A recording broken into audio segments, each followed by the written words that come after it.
All right, we're live on StreamYard and we're live on YouTube. There we go.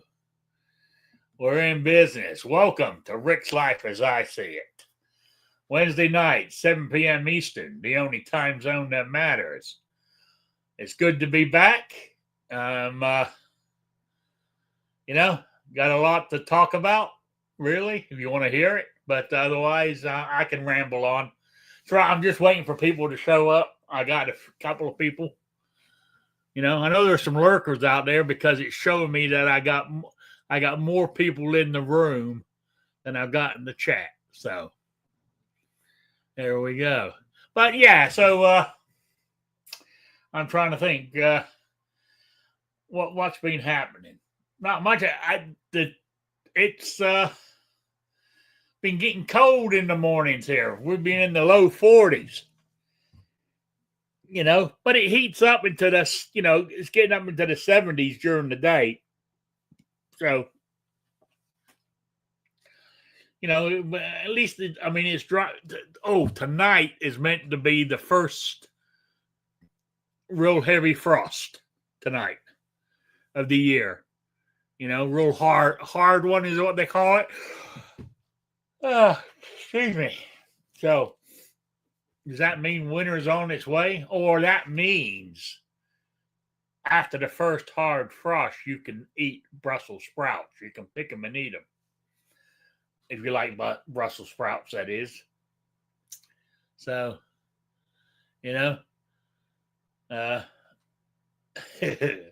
I love Brussels sprouts. I really do. So, I don't eat them that much because the other half doesn't like them, So, there you go. Oh yeah, but what else? What else has been happening? I'm trying to think in the last 2 weeks besides my health. Nothing really. Been very quiet. Oh, what's this I hear about? Is it coincidence that Glock is discontinuing all the old models, but they are releasing a bunch of new ones? It looks kind of suspicious if you want to get into conspiracy theories. It's like they're caving into all the lawsuits they're getting and coming out with a firearm that they can't drop that thing in it to turn it fully automatic. And so if these new guns they're coming out with, you can't do that too. So, where I'm going with this, the anti-gunners aren't going to let up. They're going to say, well, if you're discontinuing and coming out with all these new models that they can't do that with, you must have known something was wrong with the old models. And if they give up on that, who are they going to go after next? M&P? You know what I'm saying? And I thought there was a law that protected gun manufacturers from frivolous lawsuits. But it seems like nobody pays attention to the law anymore. So, there we go.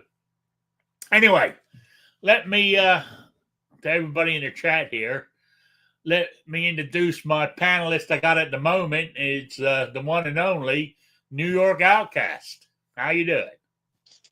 Doing all right. Glad you're back, Rick. And doing well and still have 3 legs. All right. Glad to hear it. So, let's see who we got. First in the chat tonight was Tactical Fud. Then Raphael. Then 2 Live Moo. Ozzy Osbourne. That's who we got so far. So, I think I got everybody. Plus the lurkers, of course. So, there we go. Oh, talking about, what were we talking about? I can't remember. Oh, yeah, I was reading, they changed the rules here in Indiana if you're in the, because deer season's about upon us, is that you can now use you can use 223, 556. Long as it's set, to hunt deer with, and you can use silencers, and you can even use certain pistols too, and they changed the number of deers you can shoot, but they've made it easier to use, because before they had some really stupid. Mind you, though, back up real quick. You're allowed to use 223, 556, but hunting purposes, you can only carry 10 rounds of those 223s. That's a maximum you can carry on your person while you're out hunting. So, if you were in New York, it wouldn't matter. That's all you're allowed to have anyway, But here, when you got 30 round magazines, 10's kind of saying you're empty, Here they limit you to 5 rounds when hunting. Oh yeah. Yeah. Damn. What happens if you get attacked by a bunch of moles?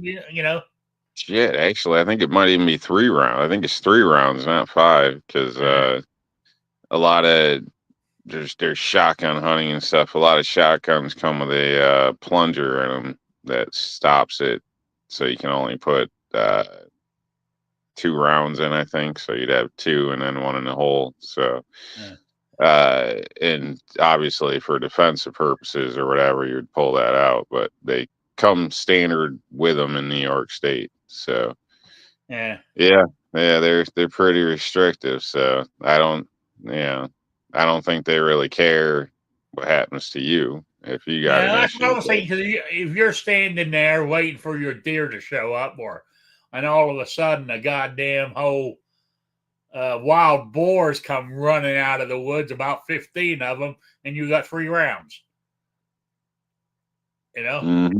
you're screwed, unless you can climb a tree fast enough, I guess. Yeah, I believe you can have more on you, but that's all you can have in the gun, to my recollection. The way it's worded here is you can only have 10 rounds on you. The way it's worded and the way I read it, anyway. But does that make me want to go deer hunting? Not really, because the reason is we've got oh hell, I can't think of the correct term for it, but deers are dropping dead here, left, right, and all over the place. And the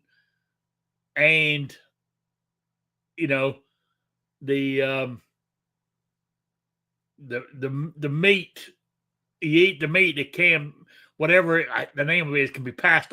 I think it's like foot and mouth, basically. Yeah, that rot disease or something. Yeah, that can be passed on to humans. Yeah. So I think it's names are normally referred to with 3 letters, abbreviation for whatever the hell it's really called. But I don't recall what it is now. 2 Live Moo, chronic wasting disease. That's what he's calling it. Maybe that is what it is. Okay. Yeah, anyway, I assume that's probably correct. Yeah, sounds right. Yeah, because CWD is what he's, it's spreading like wildfire down here in Indiana. So, here's my thing is they still allowing, because you got your die-hard deer hunters are going to hunt no matter what, right? But you think if the deer hunter is meant to be the stewards of the woods or the deer population by hunting them, you keep, you basically take out the weak and the strong survive, and your herds get stronger and bigger and better. But if they're all dying right now and you're shooting the live ones, you're gonna. I mean, pretty soon Indiana will be like out west with the buffalo. There ain't gonna be any. Is the way I look at it. But maybe I'm missing. Maybe there's more deer than I'm thinking, or it's not as bad as the government is making out. One or the other. So I don't know. Do you know deer population can spike pretty quick, and in a lot of places they're like one of the number one cause of accidents, or not necessarily number one, but they have a high rate of accidents. So I don't know, but I would think somebody's probably looking over that conservation in your state. So maybe you do have a lot plus these, so it's not really going to affect it too much. But the good news is, if you run out, there's plenty here we can ship your way. So they're all over the damn place for being New York. Oh yeah, I mean, mind you say that I haven't seen many deer out like I normally do. But then again, I said you do see them. I mean, I saw one the other day standing on the side of the road. And he took off when he saw me coming.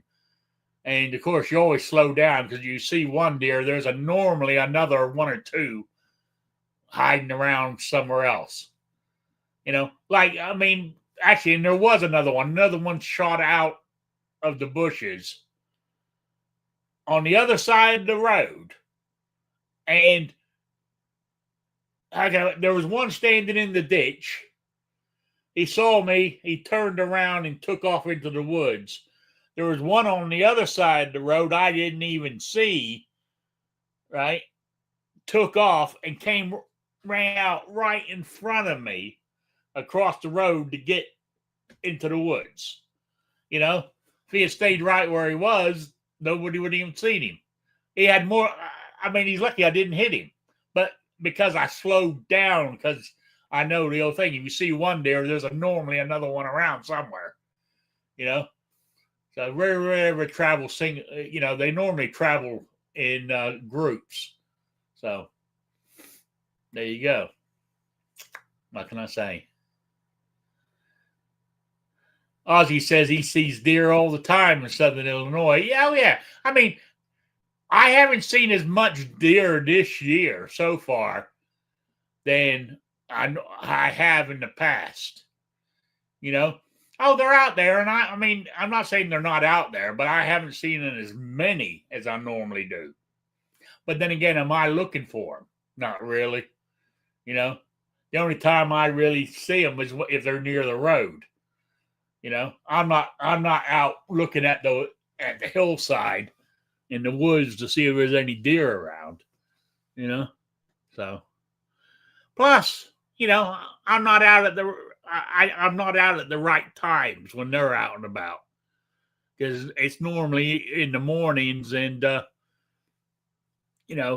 come evening time when they're feeding that you actually see them. I rarely ever see them during the afternoon. So there we go. But that's my big deer report so far. And I'm trying to think what else is new here. Nothing. Absolutely nothing. Same old it's the same old thing. I'm just plodding on doing. I said, but then again, guys, I haven't done anything really for 2 weeks while I've been laid up with my leg. Oh, and for everybody, I was just telling Rob before we started, I'm about, I don't know, 96, 97% back to full health. I've finished all the antibiotics. It's healed up quite nicely. There's a like a little scar there, and there's one area that it's not infected or anything, and it's not even sore. It's I guess it's the last place where it's scabbed over and the scab hasn't fallen off yet. I want to pick it so bad because it's itching like crazy, but I haven't. Because knowing me, what happens is I dig at them, then they start bleeding, then I'm back to where I was. So, but for a while there, it was gruesome. It was worrying. As I said, I wasn't panicking I was going to lose my leg or anything, but it was worrying some because it was seeping pus out of it and stuff. It was kind of ugly looking. So, and I actually didn't. I went for my 9-week checkup to the doctor, to check my feet for my diabetes and stuff, and all that. And it wasn't even the doctor; it was the woman who come, I guess, doctor's assistant or whatever she is, comes and looks at my feet, gives me my toes, my manicure and all that kind of good shit. And she had hold of my ankle, my left ankle. And when she grabbed hold of it, it pushed up the bottom of my jean leg. And she said, "Damn," she said, "that leg looks red." I said, "Yeah." I said, "It's normally red anyway." And she pushed up my pant leg, and it was she goes, "Oh my God," she goes, and she went shooting out of the room, and I'm thinking, what in the hell? Next thing I know, the doctor's walking in with her, and they were more panicked about it than I was, and they were worried about it and everything else, put me on antibiotics. I walked out of there. I had a bandage from my toes all the way up to my knee. They had wrapped up my leg, and the actual area, it was on my shin was where it was at. And I would say it was about, I don't know, I guess the sore was about 6 inches long, about, I don't know, 1.5 inches wide, give or take. But it didn't seem that bad, but they were worried about the same way they covered it up.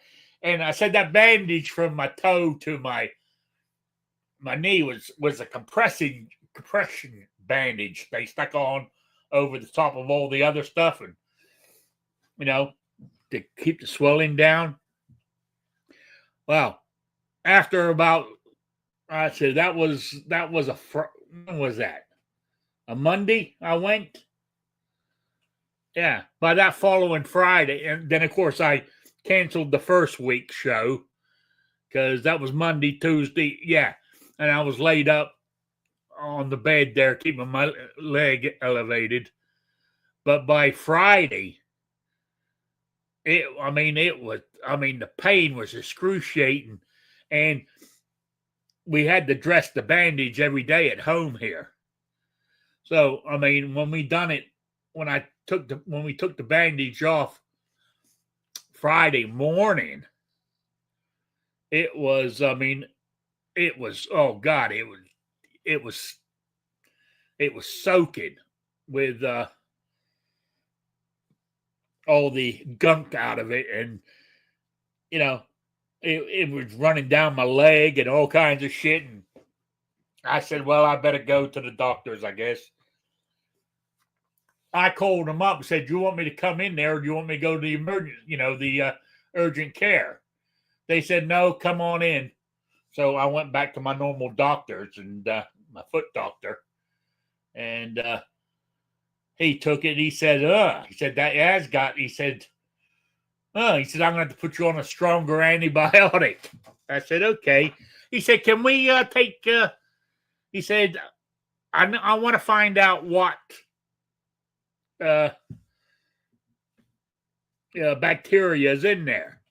By the way, he never did tell me, because I asked him. He said, "Oh, we haven't got the results back," when I went back there the other day. Anyway, he said, he said, "I'm going to scrape it."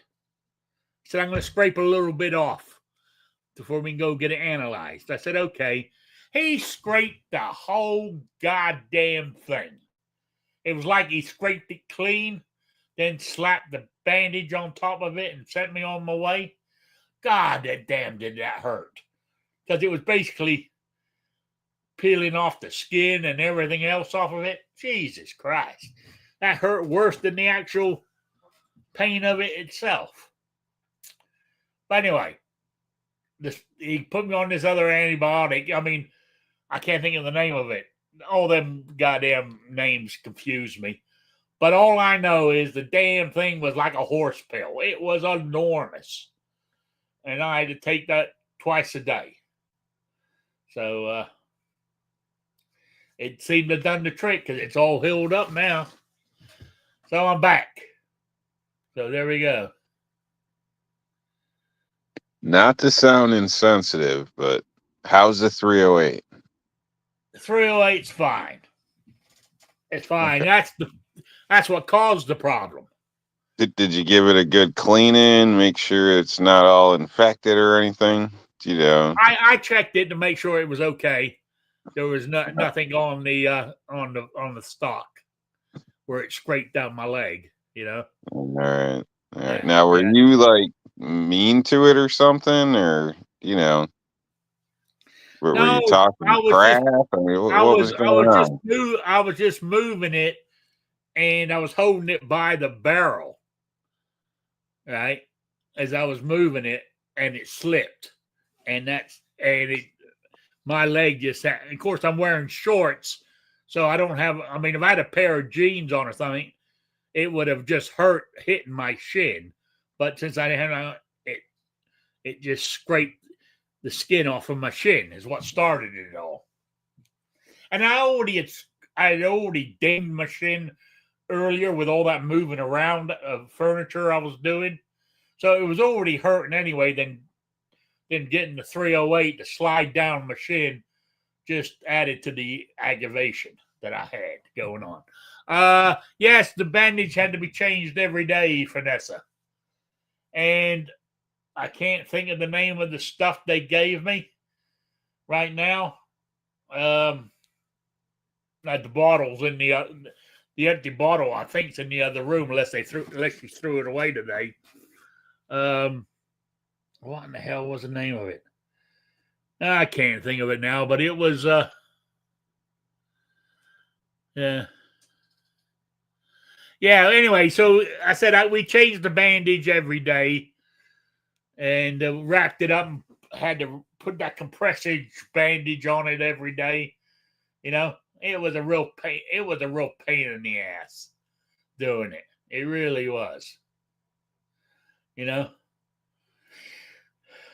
because I noticed, even though it's never, to me, when we did it, it was never as good as when the nurse did it. You know, they seem to be able to know what they get it nice and level, you know, same thickness all the way down and shit like that.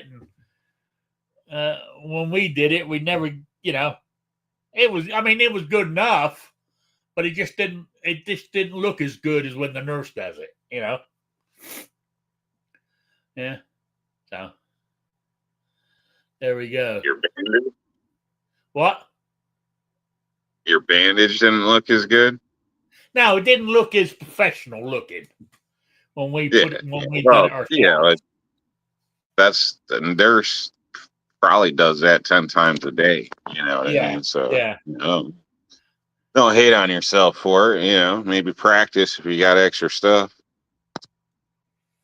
Yeah. But anyway, so it's I got extra bandages around here now because I got some left over, you know. So I'll keep them for the next episode or whatever I do to myself. Yeah, so that was about it. So I said I went, because when I went on Friday, then I had to go back last Friday, and they told me to. Now they told me to keep. Today's Wednesday. This past Friday, I went and saw them. They said, "Oh," and it's even looking a lot better today than it was on Friday. But they told me keep it bandaged, still keep it bandaged for another 2 weeks. Well, I kept it bandaged all the way from my toe to my knee until I took the last of my antibiotic, which was I took the last one. What's today? Wednesday, Monday. I took the last dose Monday evening. So Tuesday, I bandaged it, but I didn't put the compression bandage on from my toe to my knee. I left that off, but and to be honest, guys, I didn't follow the rules. I didn't even bandage it today because it's not even hurting me. I said it's almost healed, and it's not swollen. The reason he wanted the bandage was to keep the swelling down. And it's practically gone now. So I didn't bandage it today at all. So will I pay the price for that? We'll find out, won't we? But if something happens, it starts, looks like it's starting to come back, I'll start bandaging it again. So I said I got enough here to do it for, another. I could bandage it for another 2 weeks. I got enough stuff here to do it.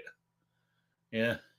Some reason it does puff back up, or maybe even open up, because sometimes they'll heal, and then it's not 100%, and antibiotics wear off, and then the next thing you know, it's might start oozing again. So keep a good eye on it. If you got any problems, anything that's a bad irritation, I'd call your doctor, because they'll probably refill your antibiotics. So don't screw around. So I don't want to jinx anything, but a neighbor of mine got a little cut and screwed around, and about a month later his leg was gone, and then he came home and screwed around, and then he ended up dead. So that stupid little shit. So you already got other factors against you, so stay on top of it. That's all I'm saying. Oh yeah. Right now it's feeling great. I'm sitting here, no problems, no pain, no aggravation. So I'll keep an eye on it. It's if I think, if it starts throbbing again like it was, or stuff like that, I'll put the band. If I see that it's starting to, my leg's starting to swell up, I'll bandage it back up. Ozzy, what was it? Ozzy said you need compression socks. Yeah, basically that's what that bandage was like a compression sock, and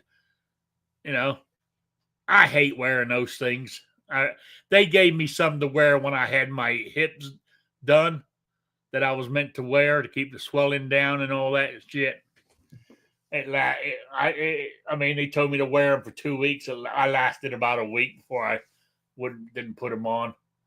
I just that kind of thing. Mr. Knife said that 308's got some bad juju. Yes, it has. It has. It seems to. Personally, I think New York Outcast put a hex on it or something. Thinking he's going to get it faster that way. No, I'd never do that. So I figured you were over there talking shit about me, because the lady was asking you about making mac and cheese again, and you were bitching and damn that New York, and then the next thing you know, the rifle fell off the wall and bit you. That's what I figured. But yeah, no, it's but it's doing okay. I was talking to my buddy today about bringing it over his place to shoot it. So it needs. Just make sure you did clean it well, because obviously, it might not have been anything with that. It could have been something just, you picked up after the fact. But either way, you don't want to play with something that potentially, got you infected, I guess. So, Yeah. I'd at least wipe it down good with something there. And then, give it some love. Tell her I miss her and I'm thinking of her. Yeah. Yeah. So, now more than likely what got it infected, with more than anything, is what it did it is it would itch and I would scratch it with my fingernails, and it was more than Mm-hmm. likely stuff on my hands or under my nails or whatever from during the course of the day. That's more than likely what got it infected. I would imagine.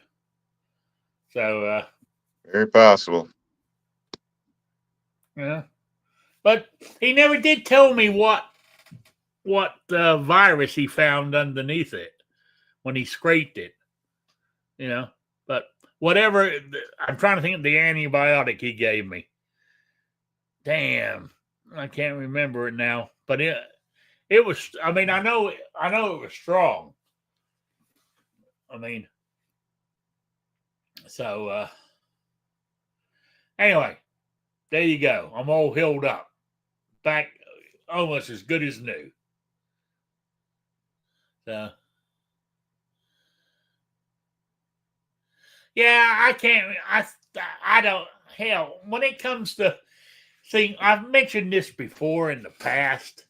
When it comes to health and medical shit, I guess it's my. I don't know. How can I put it? I guess it's. I'm not.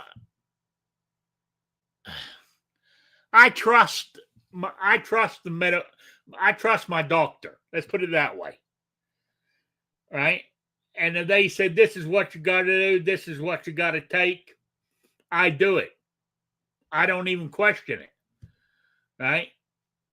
And I know whether is that the British person inside me, doing that, because I know a lot of Americans, I've noticed, question their doctors. Even when I'm sitting in a doctor's office and you got something going on, and they always ask me, got any questions or anything? No, I'm good, thanks. See ya. I just believe what he tells me. Is that wrong? I'm still alive. The way I look at it. Maybe it's because I was brought up living and growing up in England. Your doctor is I don't know, person of standing or whatever in the community. And I guess in the back of my mind, I still think that. So I don't question them when they say something, And I've never had to. I've never had to get a second opinion on anything. So there you go. See, I think you're crazy, but it's each why? their own. Well, for one, medical malpractice is one of the leading cause of death in America. And I personally witnessed several things where just weren't right or weren't to policy or whatnot, and usually people get away with it. So I don't know. I'm not saying they're all bad. I wouldn't say that at all. I'd say your doctor may be a good individual, but the system itself, I've got gripes with it. Lots of people die every day that probably didn't have to, and other way. I don't know. I don't trust anything like 100% just blindly. I don't blindly trust anything. So, but then again, you know what I mean. And another thing is, you're what I would call a doctor person. You go to the doctors all the time. It's a normal thing for you throughout your life, all that. So you are, trusting of them. But at the same time, if you stand on the outside looking in, you're their product. So you're repeat business. So it's like a mechanic, in a sense. It's better he just limps you along and fixes all your problems, because you're going to keep coming back. They change your brake, they don't clean the glide pins because they want you to come back. You know what I mean? So I don't know. That's why there's always another pill for the other pill. They don't tell you, like, exercise more or do this, do that, because nobody wants to hear that shit. They just want a pill. So I don't know. I don't trust the system myself, but I'm not giving advice to anybody else. So I'm not saying I'm right and you're wrong or anything. I'm just saying what I think. Yeah, I understand, but I said I think it's got to do with my upbringing. I was brought up to you trust your doctor because he's I don't know, because back in the day when I was growing up, especially in England, the doctor was, how I hate it.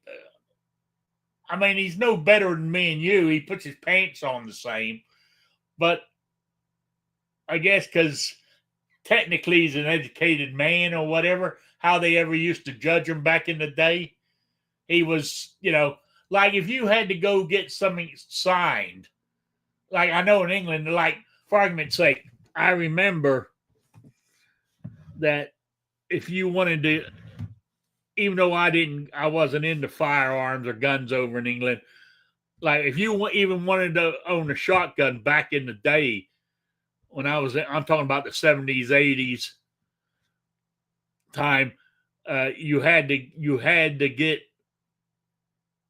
you could go to you got the form from the police station and you could take it to sort of like a judge, a lawyer, a doctor to sign it. And you can turn it in with their signature on it, and it was good to go because it was a doctor who signed it. They had that kind of standing in the community.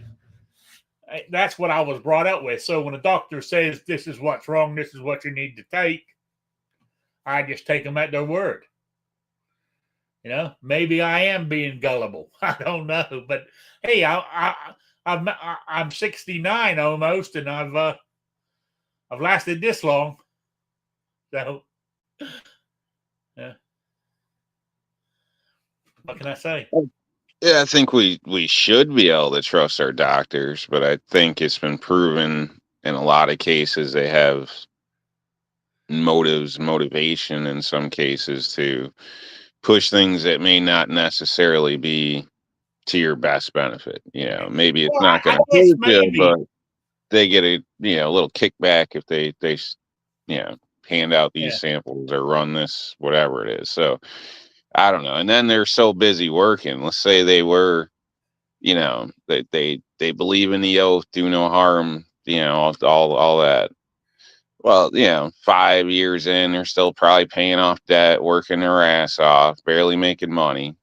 Probably got a wife now, kids, so they're working even more. And then most of these hospitals work these guys like half to death, or not necessarily men, but doctors in general. When I'm saying guys, but do they really have time to keep up on all the latest recalls and all this type of shit? I'm sure there's probably like little bulletins that go around and stuff, but and they're so busy working, they're probably not 100% in the loop. So, and then if other people are saying, hey, everybody's using this, it's probably a lot easier to be like, well, fuck it. If everybody else is using that and it's cleared, I'll just use that. But did they really look into it? So I don't know, some, I know doctors that sit down and want to spend an hour with you and ask you all types of questions. And I know of other doctors where, you're lucky if they were in the room for 3 minutes. Like they're just looking at the chart, come in, sign something off, they're done. So Good and bad everywhere. That's what I'm getting at. And then in some cases, just like in everything, the hands are tied. So maybe they would like to do something, but due to the group they're in, the insurance that you have, these are the options they can offer you, which may not be the best options, but this is what we can give you. So I mean, there's a lot of shit that goes around. So that's where things get funny, at least in my opinion. Yeah, I guess what it comes down to, I suppose, I personally haven't had anything go wrong with my medical shit, and I personally don't know anybody that I know of close to me or whatever that had anything that they died or whatever, or got because of a doctor fucking up. If that ever happened, maybe I would have a different outlook on it. But everything's always gone right, and everybody I've known has never had any major problems. Yeah, I've heard stories. Yeah, a friend. Yeah, my friend's friend, did that, but a friend's friend did. That's nothing to me. You know what I'm saying? I can give you an example. It's a friend, but it's not a friend's friend. It's a guy I've worked for like 20 years on and off. Local doctor told him basically they want to amputate his leg. He was walking on it. It was fine. It was numb. He had something going on. I don't know exactly all the details, but they wanted to amputate his leg. He was obviously not thrilled about it. We got talking one day. I was telling him about Upstate Medical. Maybe he should get a second opinion. Personally, people I know locally that work in the medical field here, in the one of them's in, what do you call it, intensive care, ICU and whatnot. Basically, she's straight up said, anything happens to me, take me up there. Don't even drive right by these hospitals and keep going, because she works with these doctors and she doesn't have anything good to say. Now, and obviously there's other references in this as well, but to make a long story short, the guy ended up calling somebody. He got able to get in up there, up by Upstate, up in Syracuse, and went up there. This is 7 years later, and he's still walking around on two legs. So, but the other guy was damn insistent. We got to take your leg, and kept trying to schedule it. Yeah. So, I don't know. I mean, if the guy just listened to him, he'd be down a leg right now. Yeah. I mean, I guess if you think about it that way, I guess when I had to have my hip surgery when I first moved here, right? The doctors in this area said they couldn't do it because I was too fat. I was too heavy. They were scared that I wouldn't wake up from the anesthesia, right? Somebody said, well, why don't you go check these guys up at so-and-so? And I went up there and they said, yeah, we can do you no problem. They said, yes, it is a worry, but it's nothing that we couldn't handle, So I went up there and got myself a new hip. I mean, with these guys here, would I be in a wheelchair now because I couldn't walk, because I, and still be in a lot of pain because I haven't had my hip done. What was that, 6 years ago? So I guess you look at it that way, but I don't know. Well, if you were in really, really bad shape and didn't go to the other place and just, dealt with it, tried to lose weight, struggled, still in the same boat you're at potentially, how much more pain would you have gone through that time? Oh yeah, absolutely. Quality of life would have drastically been adjusted. So Yeah, I think when it comes to anything major, especially chopping off a body part that still works, you should probably get a second opinion. I mean, that's just I don't know. Maybe the guy's got the chart got screwed up. Who the hell knows? I don't know. The guy might have an arm quota with China for all or a leg quota. I don't know, but when there's no obvious point to just chopping something off, you should do yourself a favor and get a second opinion. Yeah, I guess. I understand where you're coming from. Something that extreme, I don't know. I'm a little depressed. Okay, we got to do brain surgery. Whoa, hold on. When there's some drastic swing, there might be other options. Yeah. You're right. That's like, I understand what you're saying. But no, I think we should be able to trust our doctors. I think, we should be able to trust, doctors, police, teachers, all these types of people and professions. Psychiatrists, your attorney, you should be able to trust shit. You should be able to trust in general, but unfortunately that's not the way people work. Yeah. So I know. I was thinking about this the other day, though. Slightly different subject. Well, it's still medical stuff, but I was thinking about this the other day. Getting into my truck, right? I swapped it over. I got the handle inside the door. I got the step, and I pull myself up with my arm and that step to get into my truck. And it's getting harder and harder to do. To pull myself up because it puts a strain on my back, and my back is my major issue. It doesn't hurt my hips any doing it, but it puts a strain on my back.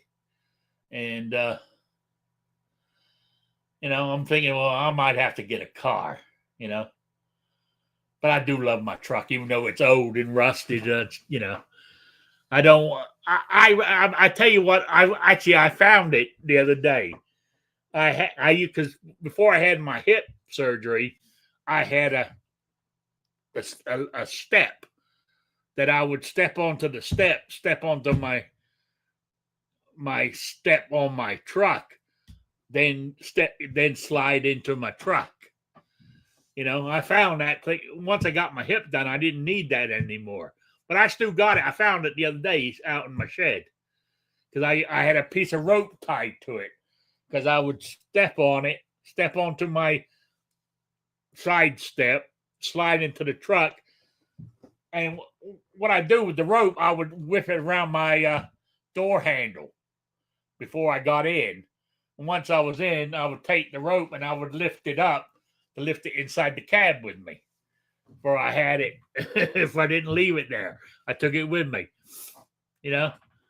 And I was thinking, well, I'd rather before I gave my truck, I would start doing that again, But yeah, I'd caution you on a car. I would say definitely test it first, but that's the thing is getting in and out of a car is I gotta, Yeah, because now you're a lot lower, especially, exactly. At this point, you're a truck guy. So sitting in the car is going to feel like you're riding on the ground to begin with. Not only that despite that, your ass is probably only 8 inches from the ground, depending on the vehicle. So, but not only that is I'm a big guy too, right? And that truck has a wide door. I don't know if they're wider in the car, but they seem to be. It's easier for me to get in and out of my truck door than it is in and out of a car door. When I get into a car, probably, yeah. When I get into a car, besides, having to sort of like, I can't just get in. I have to sort of like get down, sit in the seat sideways, then slide myself in because it don't seem as wide as my truck.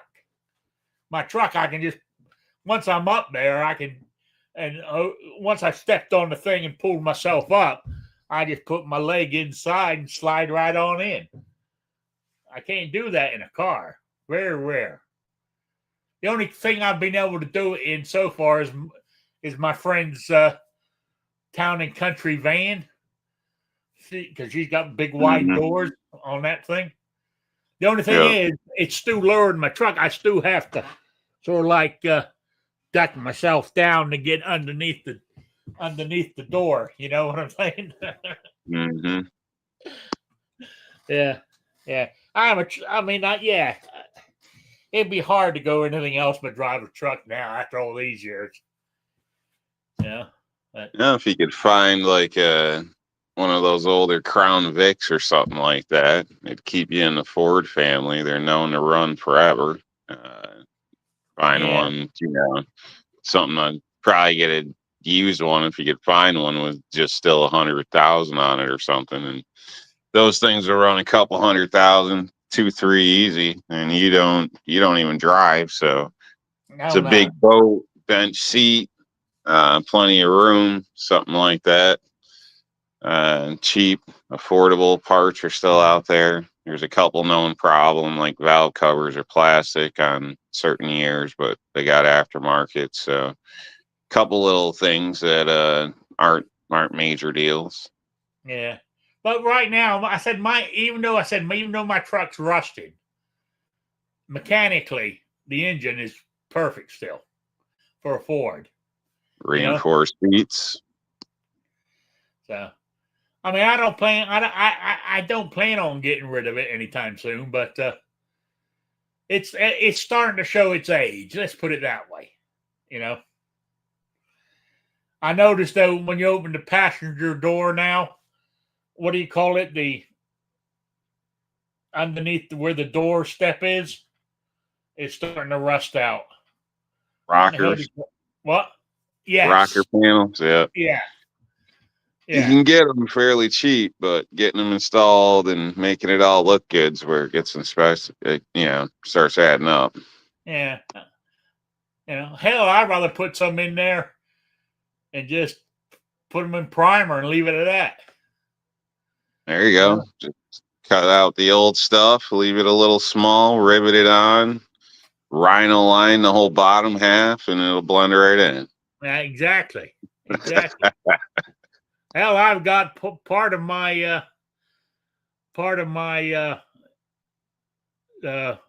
back panel on the bed down the bottom is got talking about what's that stuff? Truck bed liner. What? Truck bed liner. No, not truck bed liner. That stuff where you can build a boat out of. It won't sink. Oh, Flex Seal. Yes, I put Flex Seal tape. I sanded it all, sanded it all down where the rust was. It left a couple of big holes in the side, but I sanded it all down, put 2 strips of Flex Seal tape over it, right? Because my truck is black. It's black, then all the way around it's like a silver gray, right? So I put white Flex tape on it, then got some silver gray actual Ford paint, sprayed the tape, and that thing is still holding today. That's cool. So, and I've used that Flex tape on a couple of rust spots on that truck. I've had good results. What? I said I've had good results with the product. I had to temporarily use it to patch the seal on a front loader we had for a while, but thank God we finally got rid of. But I've also used the spray on a leaky lead plumbing fixture, in a sense, where I didn't have anything on hand, and the person was like, I got this stuff, and I was like, oh geez, I don't know. But I was like, the hell with it. I threw a bolt in there because I had a bolt. So widened the hole, forced the bolt in, spray sealed the whole damn thing up. And shit, I couldn't believe it. It held. Yeah. We I ended tell up you what. replacing it. Yeah, but it held for like a week or a couple weeks, I think it was, with people using the toilet up there too. So Yeah. Yeah. kind of interesting. Yeah. Yeah. Sometimes it works, sometimes it don't, I mean, Yeah. I got nothing good. I mean, I've had good results with it, so I'll use it, you know? Yeah, So, yeah. I think it's technically a band-aid in a lot of cases, but it's depending on your needs, it might yeah. get you through. Yeah. Now, whether I would cut a hole in the bottom of a boat and seal it and float it out in the ocean, I mean, that might be going a bit too far for me. You know what I'm saying? But to repair the odd hole on the side of my truck, I don't have a problem with it. So, yeah.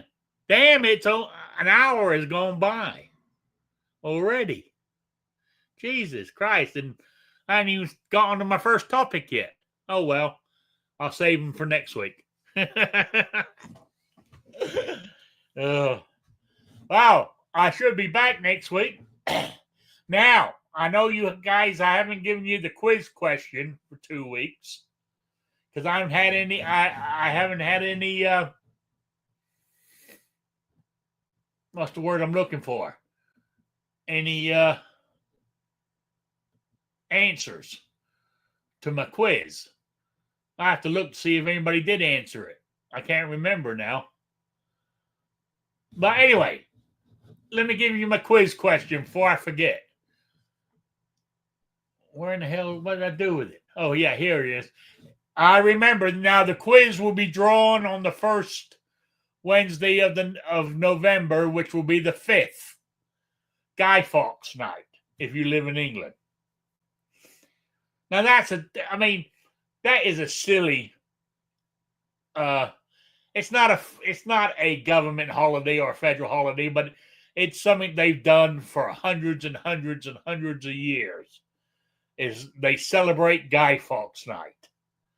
And that was Guy Fawkes was a guy back in 1500 and something, I think, tried to blow up the Houses of Parliament and failed. He got caught. He got hung, I believe. But they celebrate that day of him trying to blow up the Houses of Parliament on the 5th of November in 1500 and something. And it's, they do fireworks and stuff like that. And it's really asinine, really, when you think about it. But yeah. And you're keeping this tradition alive. I mean, I think that's part of the problem here. I mean, yeah, the guy didn't even succeed, and they're celebrating his failure. I mean, this explains why they don't like mac and cheese. Yeah. And what we used to do as a kid, you would make like a scarecrow, right? They would, and it would be a stuffed dummy or scarecrow. It was meant to represent Guy Fawkes, right? And what we would do as kids, you couldn't do it today. I mean, when I was a kid, I'm talking about in the late 60s, 70s, right? You would go down your local street where town you lived in, and you take your dummy with you and sit it against the side of a building, and you would stand there and go penny for the guy, and people would throw you money for you could go buy fireworks for these to shoot off on the 5th of July. I mean the 5th of November. Today it's a big thing. They don't do. I think the laws changed now. You can't. They don't. Buying fireworks and is all controlled now. Now it's sort of like towns would do a big firework display and that kind of stuff. It's just and people will have. They will. English people don't barbecue, but they try to. It's a big celebration nowadays. bit of useless information for all you there. Okay, my question was for the quiz. It was to do with the gun that sold for $6 million, the gun that killed Billy the Kid. What I wanted to know, I got this off of Google. What I wanted to know was the serial number. I didn't think they'd done serial numbers back then, but I guess they did. I want to know the serial number, the caliber, and sort of like the model, i.e., 5-inch barrel, 8-inch barrel, whatever. As when I say that's what I'm looking for, of that firearm that was supposedly sold for $6 million, the one that shot Billy the Kid. I got my information off of Google. So that's what I'm using for my answer.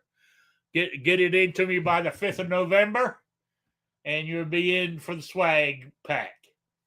So there you go. I mean, they say this is the real deal because it has a provenance to it and everything. So that's the information I want.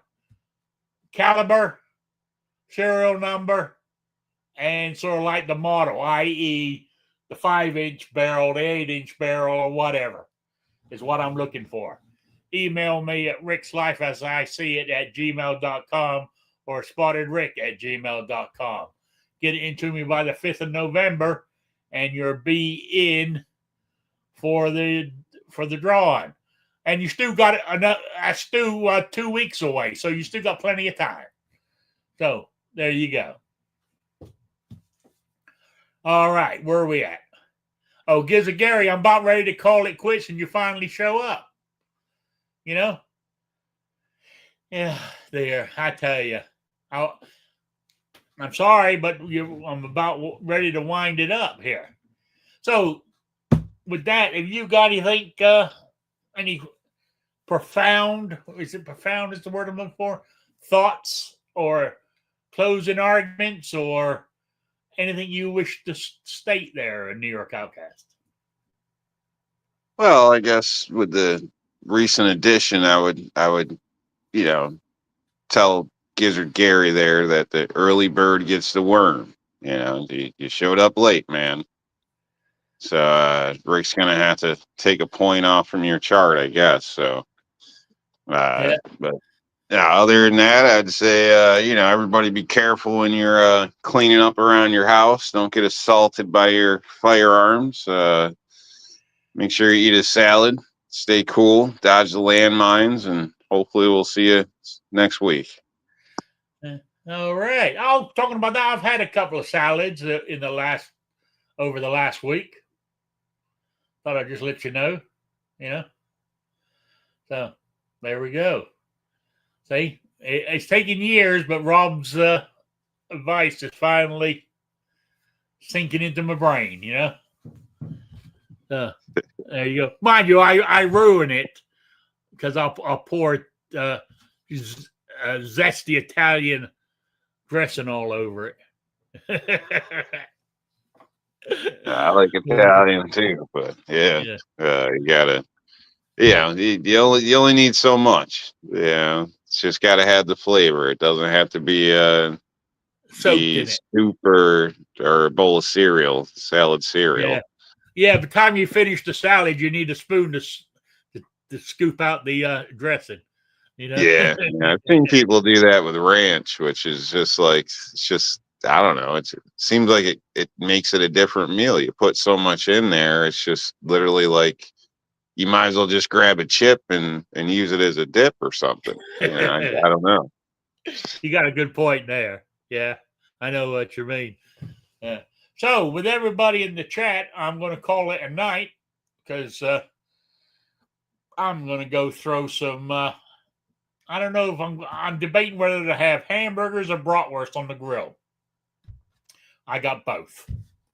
So.